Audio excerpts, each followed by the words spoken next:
ọ̀rọ̀ tí mo fẹ́ sọ lé fídíò yìí ó pín sọ́nà méjì. Ọ̀nà àkọ́kọ́ tó pín sí òun ni bàbá àgbàlagbà tó já sí wípé ibi tí wọ́n lò sẹ̀mí wọn dé lónìí, tí wọ́n lò ayé wọn dé, àti gbogbo ń tọ́lọ́run bá sí fún wọn, ó yẹ kí a máa rí wọn nẹ́ẹ̀rí ẹni tó fẹ́ máa tún nǹkan sí. Kò yẹ ká tó máa ba nǹkan jẹ́. Èyí tí wọ́n ti ń bàjẹ́ bọ̀ tipẹ́tipẹ́ láti kìsẹ̀sẹ̀ ayé wọn, tí wọ́n tún wá ń bẹ lérí rẹ̀ dòní, ń túmọ̀ wípé bó láti bọ̀tán bàbá náà ti fẹ́ rí, pàápàá jùlọ bó lẹ́yìn wọn ti fẹ́ rí. Bàbá, bóyá ẹ̀rẹ́ ni gbà yín mọ̀ràn, àbí kí wọ́n sì máa pè yín ṣàkíyèsí kẹ́ ẹ má gbọ́. Ẹ bà nǹkan jẹ́ púpọ̀ nílé àfáà yín. Ẹ bà nǹkan jẹ́ púpọ̀ nílé àfáà yín. Àfáà ẹni kì í nífẹ̀ẹ́ ẹni, ilẹ̀ àfáà yín nífẹ̀ẹ́ yín. Àfáà ẹni kì í fọ ọmọ kéwù rẹ̀ mára, ilẹ̀ àfáà yín fà yín mára. Àfáà ẹni kì í gbéni sípò tó ga, ilẹ̀ àfáà yín gbé yín sípò tó ga ni. Séyìí tẹ́ ẹ fi ń san àfáà yín lẹ́san yìí dáa. Ẹ bẹ̀rù Ọlọ́run fa. Àwọn ò ní yé máa pariwo fún yín, àníyé máa ké fún yín. Ẹ bẹ̀rù Ọlọ́run, ẹ bẹ̀rù àtibọ̀tán. Ẹ bẹ̀rù àtibọ̀tán. Gbogbo tí ń jọ máa àfáà yín pátápátá, ilẹ̀ fẹ́ rí wọn sọ́ra wọn. Torí kínú lè yẹn má tó. Ọ̀rọ̀ tó yẹ kó máa àfáà yín máa sọ, kẹ́yìn máa wá dá alákẹ́ pé àbá má sọ̀rọ̀ ẹ̀, sùúrù ni ọ sí, tí wọ́n fi mọ̀ yín lágbàárí àgbàlagbà dáadáa. Ẹ̀yin lẹ̀ wá ń sọ, ọmọ àfáà yín ní tí wọ́n á ń dá yín lákẹ́ pé ọ̀rọ̀ tẹ́ ń sọ pọ̀ jù, ẹ dákẹ́ ẹ má sọ̀rọ̀ lọ́bẹ̀ mọ́. Ẹ rí i pé asa mimbabi tasfi innama huwa an tariqi ghayr mubashara yusafihukum. Sẹ́mọ̀ yìí pé ìdáyín lákẹ́ tọ́mọ àfáà yín dáyín lákẹ́ lérí ọ̀rọ̀ ilé àfáà yín tẹ̀ ń sọ, tẹ̀sífíhù ni. Ń sọ fún yín pé bàbá ẹ gọ̀, ìtumọ̀ tí ń sọ fún yín nù. Ẹ jẹ́ kémi la òdodo mọ́lẹ̀ fún yín. Ọ̀rọ̀ tọ́mọ àfáà yín ó máa sọ tẹ́fọwọ́ bò lẹ́nu, a kì í sọrú ẹ̀, pàápàá jùlọ sásíwájú ẹni, pàápàá jùlọ sí ẹni tó jòkó láàyè bàbá ẹni, tó ṣe pé ìjòkó láàyè ni ó ti sọ di bàbá gbogbo yín, a kì í sọrú ẹ̀ sí. Ìsọrú ẹ̀ sírú ẹni bẹ́ẹ̀ yóò máa túmọ̀ pé èèyàn ń sọ tí ò yẹ kó sọ sí bàbá tó bí ni. Irú kò tó yẹ kẹ́ wà ni. Ẹ̀yin lẹ tún wá múra kẹ́kẹ́ lérí irú ọ̀rọ̀ yìí. Ọmọ àfáà yín wá ń sọ fún yín pé kẹ́ dá kẹ́kẹ́ kúrò níbi ọ̀rọ̀ náà. Ẹ wá sọ fún pé fi mí lẹ̀ jẹ́ sọ̀rọ̀. Bàbá, ẹ máa sọ̀rọ̀. Ẹ máa sọ̀rọ̀. In tí ó padà dá yín lákẹ́ tẹ́ fi ní sọ̀rọ̀ mọ́, yóò padà dá yín lákẹ́. In tí ó padà gbé yín lẹ́nu sọ́hùn tẹ́ fi ní yọnu síbi tó yẹ kẹ́ yọnu sí mọ́, yóò padà gbẹnu yín sọ́hùn. Ẹ wá kí orin bọnu, orin Sheikh Adam, ẹ kí bọnu. Orin tẹ́ ń kà tẹ́ sí tẹ̀tìbíkù ẹ̀. Àyìnà tẹ̀tìbíkù ìndàkùn fóònù tẹ́ ń kà yìí. Kàgbà f'Olúwa nísinmi, kàgbà f'Olúwa nísinmi, kádàrá kò sí kọ̀ọ̀la ìgbà, kàgbà f'Olúwa nísinmi, wallahi summa billahi lazi la ilaha illa huwa. Nínú ẹ̀dá tí ó gbà f'Ọlọ́run bí tí wù kó ma ilẹ̀ wa. Ẹ gbà f'Olúwa, ó ní ìwádìí ẹ nísinmi, ẹ rí ọkàn yín ò balẹ̀. Ẹ nísinmi, ẹrù pé nísinmi ni. Wàláhì ẹ nísinmi. Ọkàn yín ò balẹ̀, ọkàn yín ò wá lè balẹ̀. Àfi kẹ́ padà. Àfi kẹ́ padà.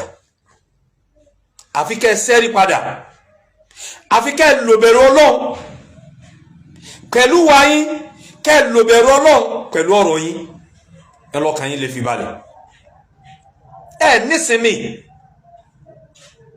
ẹ sì lè nísinmi torí wí ojú omi kì í nísinmi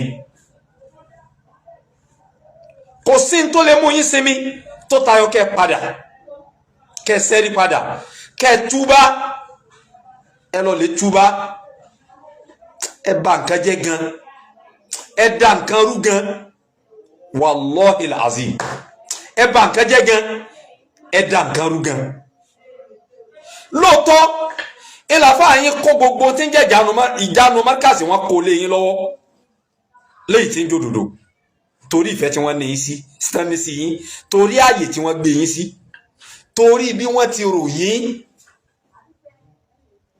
torí bí wọ́n ti rò ìpẹ́ ẹ̀rí tí wọ́n mọ̀ pé mùdáhánà ilẹ̀ ń ṣe pẹ̀lú àwọn. Al-Allama Al-Ilori radiyallahu ta'ala anhu innama huwa basharun abara ni wọ́n kìí ṣe màláíkà wọ́n kìí ṣe ànábì Ọlọ́run mu'ashara yín pẹ̀lú wọn ẹni wọ́n fi ròyìn pé eléyìí ò lè bá mójútó nǹkan mi àṣì ọ̀tọ̀ lèrò bàbá ọ̀tọ̀ lèrò tí ọ̀tọ̀ ní tí bàbá ràn kàn lọ́dọ̀ yín ọ̀tọ̀ ní tájẹ́tì tí yín ẹ wá ríra yín ní rí wípé wọ́n kó gbogbo kinní ń lé yín lọ́wọ́ ẹ ríra yín ní rí wípé ẹ lẹ́tọ̀ọ́ sí o kò sì sí ọ̀nà kankan tẹ́ ẹ lè gbà lẹ́tọ̀ọ́ sí ẹ lẹ́tọ̀ọ́ sí mithqalu abba mimma tarakahu al-Allama Al-Ilori la tastahiqqu lahu ẹ lẹ́tọ̀ọ́ sí bí tí ò kó mọ́ níjọ́ tẹ́ ẹ bá gbà nínú ẹ̀mí yín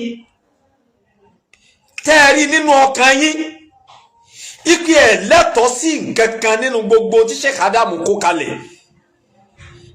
ìjọ náà ilẹ̀sẹ̀ rí padà àmọ́ títí dìsìn etí ń bẹ lérí ẹ̀mí yín ò tayọ wípé mo lẹ́tọ̀ọ́ sí kẹ́nẹ́ yìí ilẹ̀ fi ń fa gbogbo ohun tẹ́ ń fa lẹ́ fi ń ja gbogbo ogun tẹ́ ń jà yìí ẹ̀ ń ja gbogbo ogun tẹ́ ń jà yìí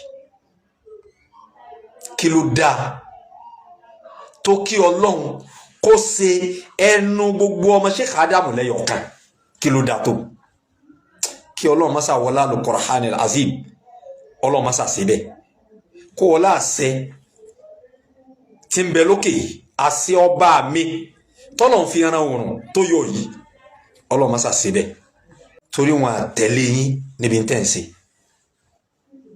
ẹ̀nà ti jáde kó nulẹ̀ tó ìjà pé nulẹ̀ wọn wà ẹ lọ lè padà ẹ ti ń ríra yín lẹ́yìn nìkan ẹ ti ń ríra yín lẹ́yìn nìkan igi kan ò lè dágbó ṣe o àwọn kọ̀ọ̀kan tẹ́ ń wò yí pé wọ́n tún bẹ lára yín àwọn náà ti ń já lára yín yìí o torí tí ò bá rí bẹ́ẹ̀ ni kẹ́ ẹ máa sọ̀rọ̀ kẹ́ni tẹ́ ń rí lára yín máa sọ yí pé kẹ́ ẹ kúrò níbi ọ̀rọ̀ ẹ ti ń kẹ̀yìn nìkan kó tó wá di wípé ẹ wàá kó ẹ̀yin nìkan ṣoṣo tí ò ní sẹ́nì kankan níwájú lẹ́yìn lọ́tún lósì tí ó wàá padà wá di àbùkù tí ó di yẹ̀yẹ́ ẹ tètè padà fasari'u ila magfirati min rabbikum ẹ tètè padà ẹ dákun ẹ padà mo bẹ̀ yín torí t'Ọlọ́run ẹ padà ẹ ṣàtúnṣe ntẹ́ ti bàjẹ́ ẹ ṣàtúnṣe rẹ̀ ẹ padà wallahi kò sẹ́ni tí ó bù yín sí pé ẹ ṣe padà iza raja'ta raja'a ilayka al-fadlu wash-sharafu wallahi al-azim tẹ́ ẹ báyìí lè ti sẹ́rí báyìí àti yìí àtọ́lá gbogbo ẹ̀ ní ó padà sọ́dọ̀ yín wallahi bó ti rí nu ẹ ẹ padà ẹ rí wípé ẹ níyì bí kìí ṣe láàrin àwọn ẹ̀yin àtàwọn ọmọ kéwu yín nìkan àwọn ọmọ kéwu yín pátápátá àtẹ̀yìn gan kò sí tí wọ́n fi ń ra yìí fún yín tẹ̀yìn gan fi ń ra yìí fúnra yín tó tayọ Sheikh Adam nígbà tẹ́ ẹ̀ ti lè ríra yín já kúò lára Sheikh Adam tẹ́ ẹ̀ mọ̀ pé kò sí iyì kankan fún yín bì kankan tó tayọ ọbẹ̀ wọn kí ló dé tẹ́ ẹ̀ gbìyànjú kẹ́ ẹ̀ ná gbogbo ń tẹ́ ẹ̀ nílágbà kẹ́ ẹ̀ padà sínú léwu dédé tí mo fẹ́ sọnù.